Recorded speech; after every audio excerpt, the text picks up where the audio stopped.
Di video ini saya akan menjawab 5 pertanyaan yang merupakan untuk memenuhi nilai ujian tengah semester mata kuliah ekonomi regional kelas B Indralaya.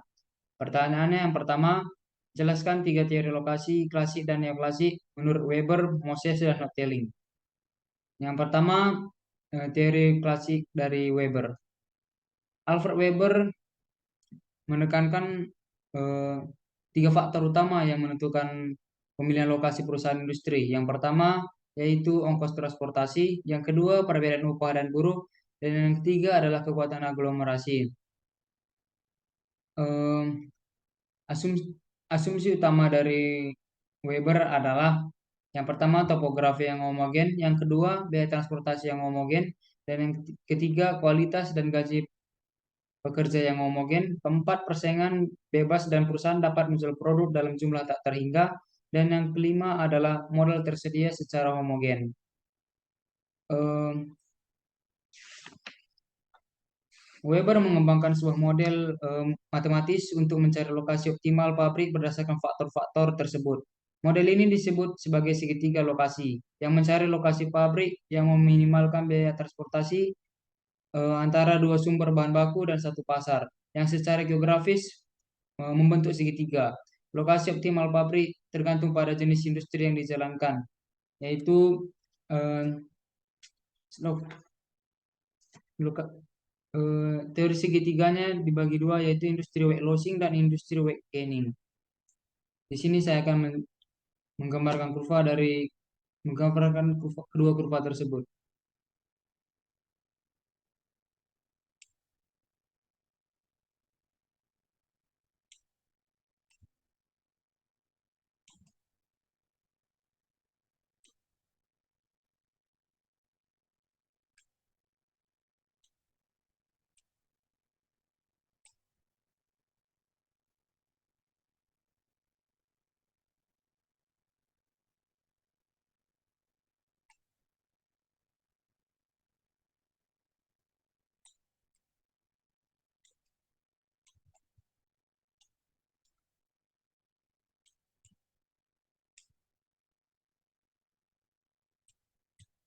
Titik P merupakan perusahaan, eh, C merupakan pasar, titik M merupakan menggambarkan input.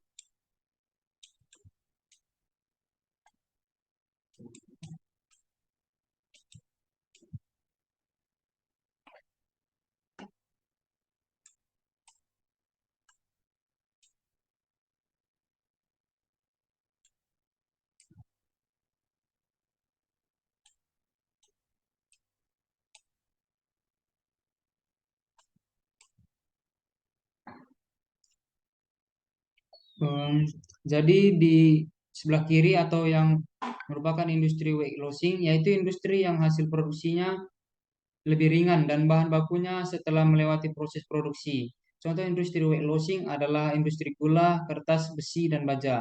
Dan yang sebelah kanan adalah industri weight gaining, yaitu industri yang hasil produksinya lebih berat dari bahan bakunya setelah melewati proses produksi. Contohnya adalah industri minuman ringan, perhiasan, dan mobil. Industri weight gaining sebaiknya berlokasi berdekat dengan pasar untuk menghemat biaya transportasi. Produk jadi yang lebih mahal daripada bahan bakunya. Yang kedua adalah teori Moses. Teori lokasi dari Moses berusaha menjelaskan faktor-faktor yang mempengaruhi pemilihan pemilihan dari lokasi industri secara rasional dalam jangka memaksimalkan keuntungan. Beberapa poin dari teori ini adalah yang pertama, meminimalisasi biaya transportasi. Teori ini menekankan pentingnya meminimalkan biaya transportasi bahan baku dan produk jadi sebagai faktor utama dalam pemilihan lokasi industri. Yang kedua, biaya tenaga kerja. Industri cenderung memilih lokasi yang di mana upah tenaga kerja lebih rendah untuk menurunkan biaya produksi. Yang ketiga adalah aglomerasi. Teori ini mengakui adanya keuntungan dari pengelompokan industri sejenis di lokasi industri atau aglomerasi karena dapat menurunkan biaya melalui skala ekonomi eksternal. Yang keempat adalah pasar atau konsumen. Lokasi industri yang dipengaruhi oleh kedekatan dengan pasar atau konsumen untuk menurunkan biaya transportasi produk jadi. Yang kelima adalah bahan baku. Ketersediaan bahan baku di satu lokasi juga menjadi pertimbangan agar dapat memangkas biaya transportasi bahan baku. Secara umum, teori neoklasik Moses berupaya mengidentifikasi lokasi optimal yang dapat meminimalkan biaya keseluruhan, baik transportasi, tenaga kerja, dan lain-lain, dan memaksimalkan keuntungan melalui pertimbangan rasional terhadap faktor-faktor tersebut. Di sini saya akan menggambarkan kurva dari Moses.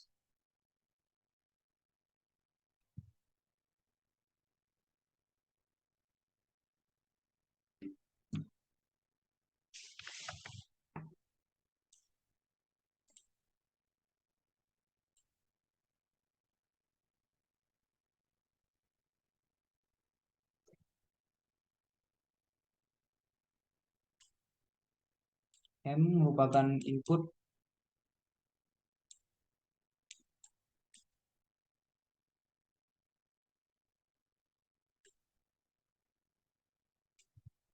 garis ini merupakan garis dari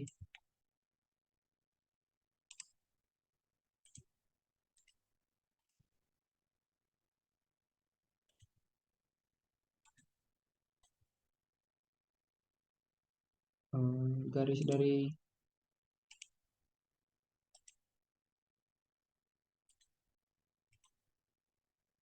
envelope bars constraint.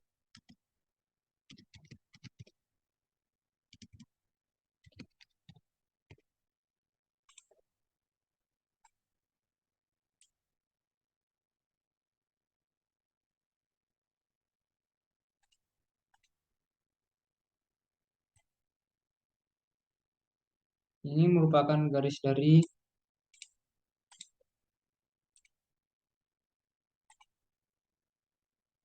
output dari isokuan.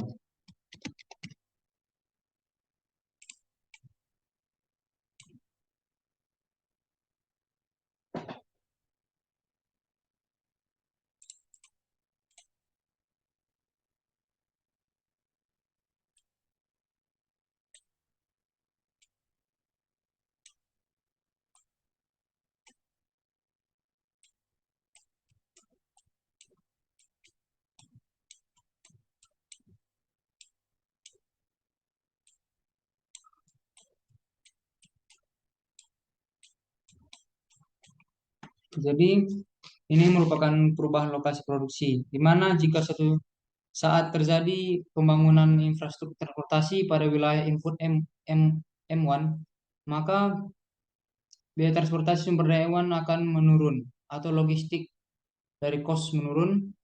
Hal tersebut dilambangkan pada grafik di atas yang menunjukkan fenomena perubahan biaya transportasi pada sumbernya di M1. Perubahan harga ini menyebabkan terjadinya permintaan titik optimum yang terjadi pada yang berada di titik E menjadi titik Epson. Dampak dari pergeseran ini adalah input M1 akan meningkat dan M2 akan menurun. Selanjutnya adalah teori dari monopoli spasial atau teori lokasi healing. Teori lo lokasi healing atau teori monopoli spasial adalah teori yang yang dikembangkan oleh ekonom Harold Telling, di mana teori ini menjelaskan bagaimana perusahaan yang memproduksi barang sejenis memilih lokasi geografis mereka untuk menarik konsumen. Berikut penjelasan mengenai teori ini. Asumsi dasar, di mana ada dua perusahaan yang menjual produk yang identik, konsumen didistribusikan secara merata dan sepanjang wilayah tertentu. Biasanya digambarkan sebagai garis lurus. Yang ketiga, konsumen menyadari lokasi kedua perusahaan dan memilih untuk membeli dari perusahaan dengan biaya terkecil atau harga produk ditambah biaya transportasi. Yang kedua adalah lokasi optimal dalam keseimbangan. Kedua perusahaan akan berlokasi di tengah wilayah untuk meminimalkan jarak maksimum ke konsumen manapun. Hal ini akan meminimalkan biaya transportasi maksimum bagi konsumen. Di sini saya akan menggambarkan dari kurva hoteling.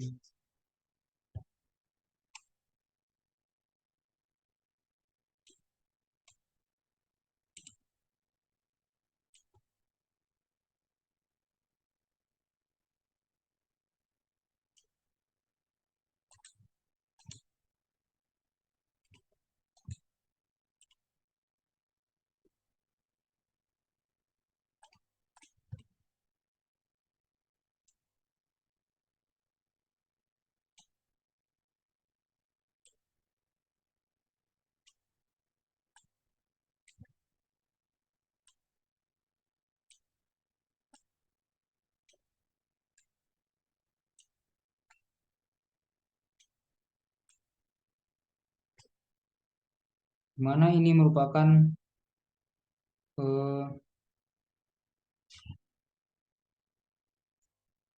perusahaan A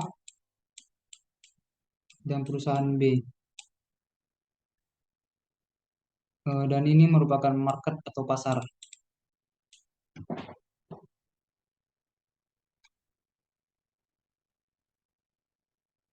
di mana perusahaan A yang memiliki produktivitas lebih tinggi dari perusahaan B akan memiliki pangsa pasar yang lebih luas, yaitu hingga titik X.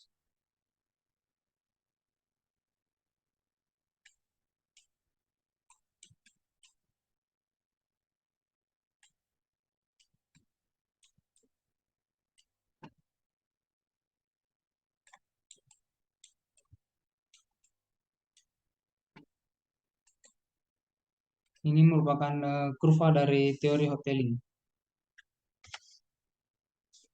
Eh,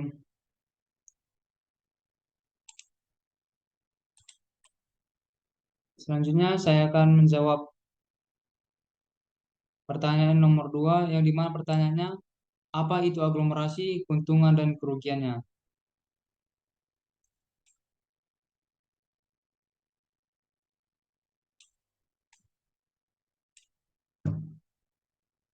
Jadi,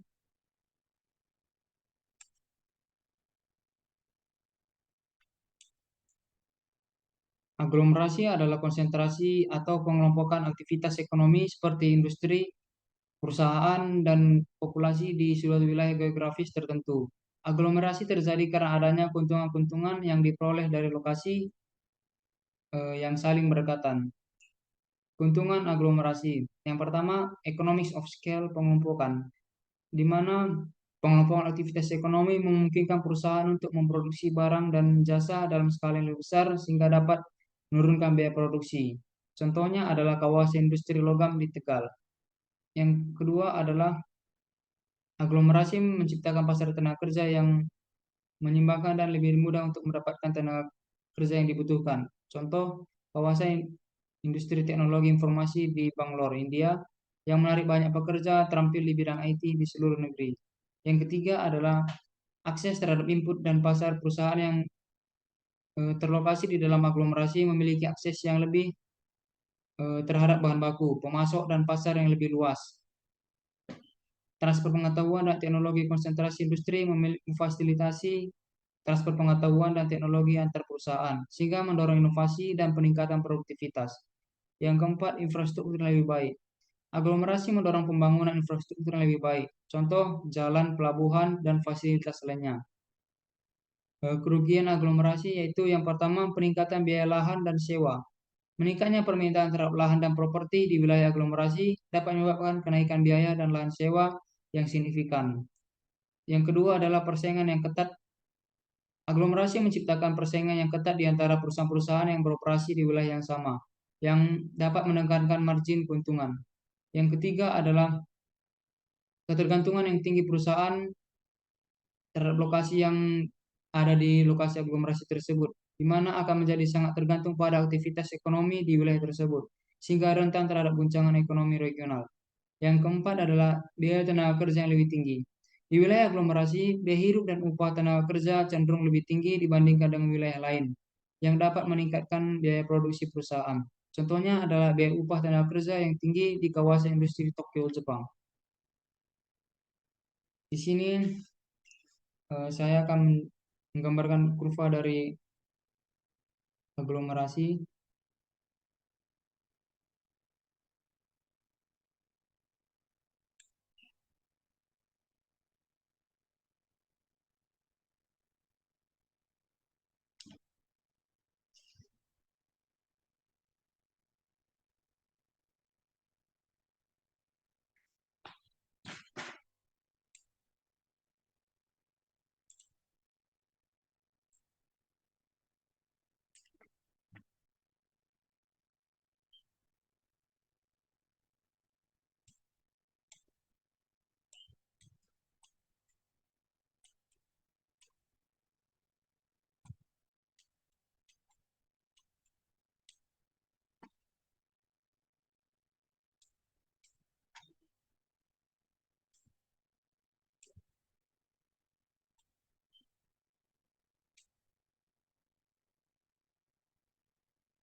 Garis ini merupakan garis dari limit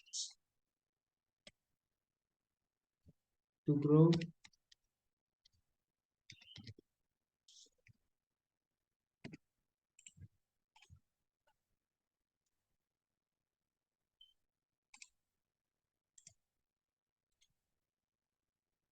Ini merupakan pertumbuhan pembangunan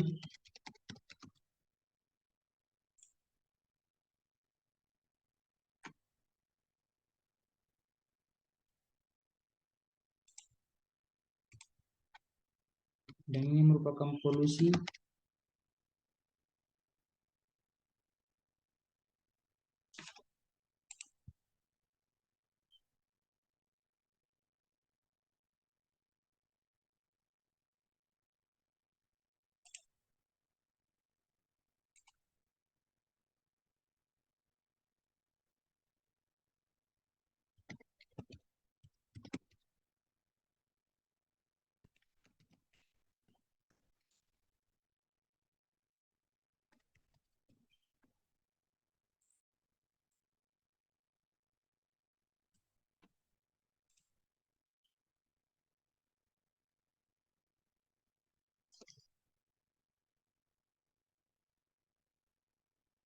Jadi eh, kurva aglomerasi menggambarkan hubungan antara tingkat aglomerasi atau konsentrasi aktivitas ekonomi dan produktivitas atau keuntungan perusahaan. Kurva ini eh, membentuk U terbalik yang menunjukkan bahwa pada tingkat aglomerasi yang rendah, peningkatan konsentrasi dapat meningkatkan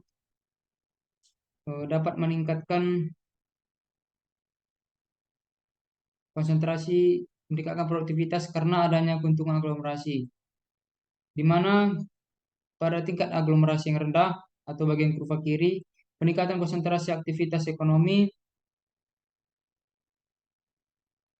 dapat meningkatkan produktivitas karena adanya ekonomi aglomerasi, transfer pengetahuan, dan akses yang lebih rendah ke pasar, tenaga kerja, pemasok, dan pembeli. Pada tingkat aglomerasi yang optimal atau puncak kurva, merupakan keuntungan aglomerasi maksimal dan produktivitas atau keuntungan perusahaan mencapai nilai tertinggi. Dan pada tingkat yang ketiga atau aglomerasi yang tinggi atau bagian kurva kanan bawah, di mana merupakan biaya aglomerasi seperti kemacetan, polusi, dan biaya yang lebih tinggi melebihi keuntungan aglomerasi, sehingga produktivitas atau keuntungan perusahaan menurun. Selanjutnya adalah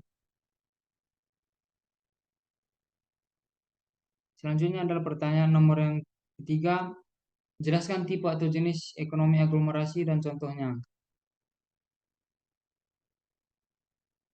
Tipe atau jenis aglomerasi dapat dibedakan menjadi tiga, yaitu yang pertama internal returns to scale, di mana beberapa perusahaan mencapai penghematan akibat skala dalam produksi semata-mata hanya karena ukuran atau internal. Internal return to scale timbul karena ketika banyaknya investasi atau kapital dan tenaga kerja di suatu tempat yang hanya dimiliki oleh suatu perusahaan. Investasi yang besar pada suatu lokasi akan mendorong adanya pertumbuhan ekonomi yang besar pula pada lokasi tersebut. Contohnya adalah biaya rata-rata perusahaan jasa telekomunikasi yang besar lebih hemat dibandingkan biaya rata-rata perusahaan telekomunikasi yang kecil. Yang kedua adalah economics of location, di mana economics of location hampir sama dengan sifatnya dengan internal returns to scale.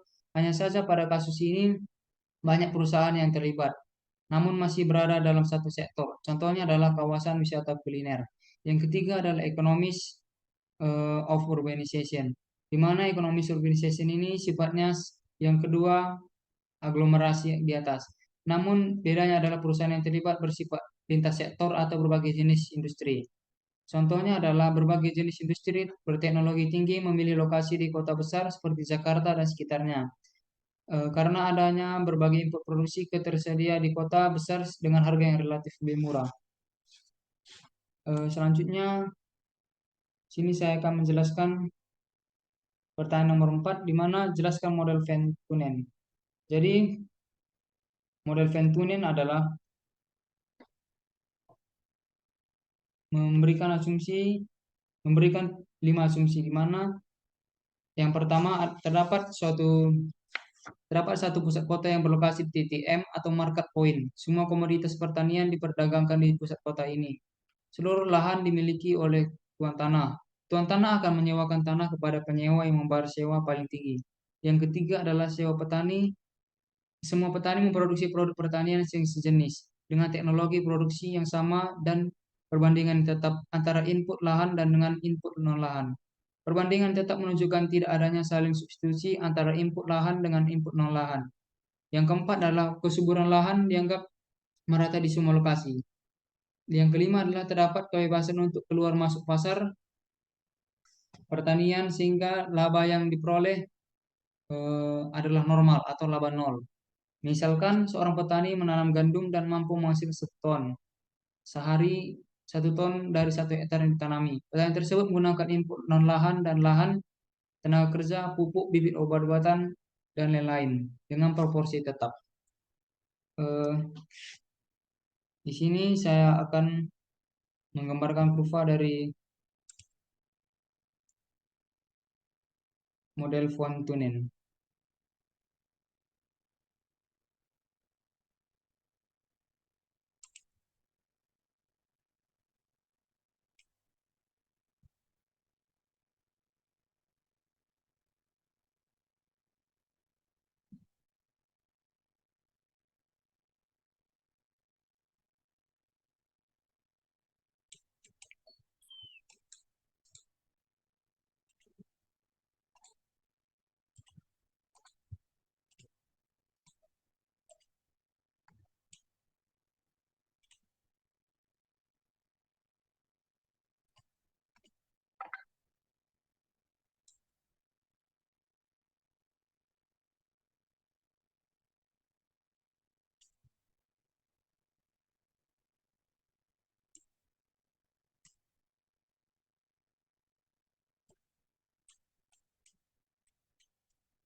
Jadi pada kasus ini em,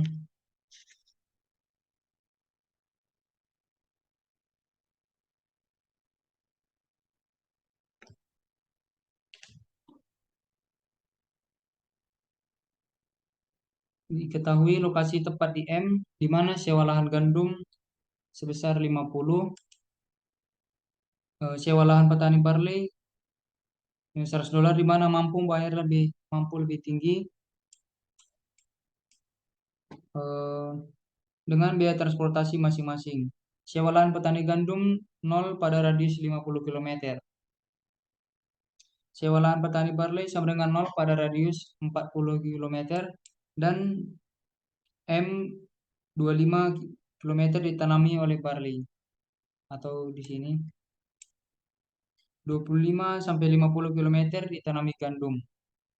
Eh, atau di sini ditanami dengan gandum, sehingga kegiatan yang dibutuhkan lahan dalam jumlah yang relatif luas dan nilai jualnya yang rendah akan cenderung terletak jauh dari pusat kota. Begitu juga sebaliknya. Eh, dan kelima, saya akan menjelaskan mengenai model penggunaan lahan bitrend, di mana teori ini menjelaskan mengenai biaya sewa dan permintaan akan tanah yang berubah sesuai dengan jarak dari CBD.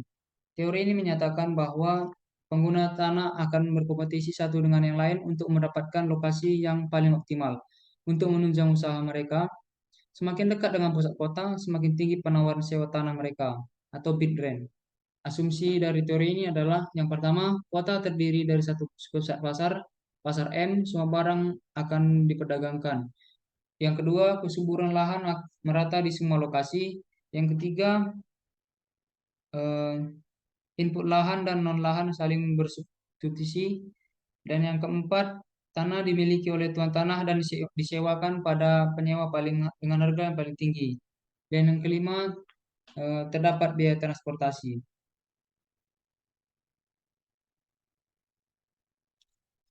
Di sini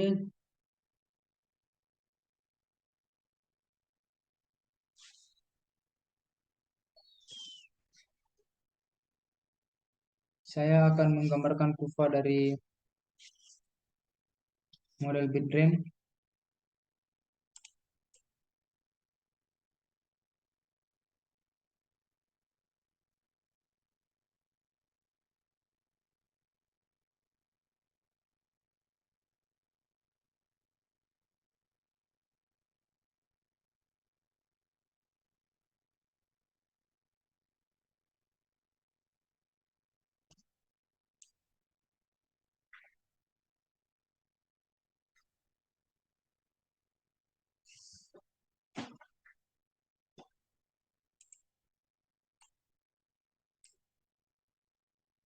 Di mana di sini adalah rent atau cost.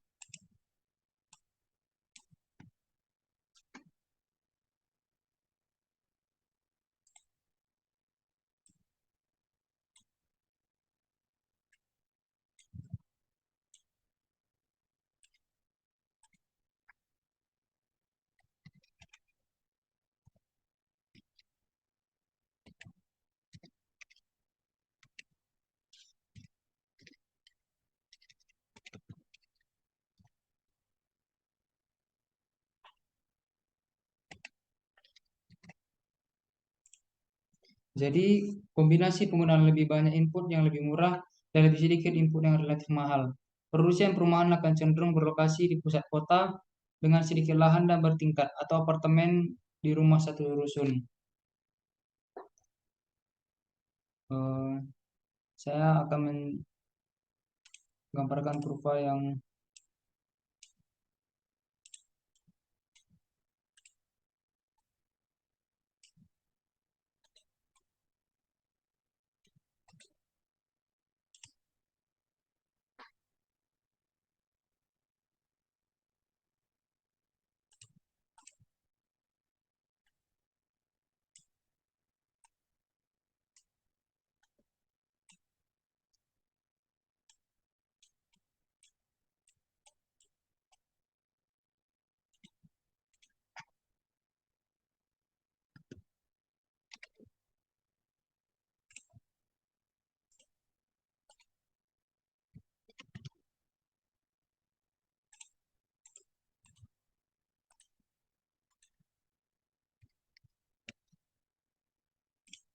Jadi berdasar kurva ini, BR1 keinginan produsen untuk membayar sewa paling tinggi, sehingga keuntungan akan berkurang. BR3 merupakan keinginan produsen untuk membayar sewa paling rendah, sehingga keuntungan meningkat. Eh,